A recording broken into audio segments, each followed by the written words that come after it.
I'm gonna ask one question. Okay. Ready ba kayo doon? Ready.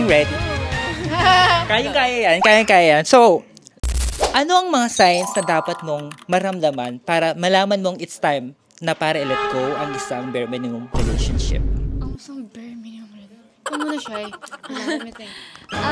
Para sa akin doon, biggest and most number one sign is hindi ka na masaya. I feel like sometimes we try to make things work so much to the point na we know ourselves na hindi na tayo masaya pero pinipilit pa rin natin. But I feel like that's the biggest sign.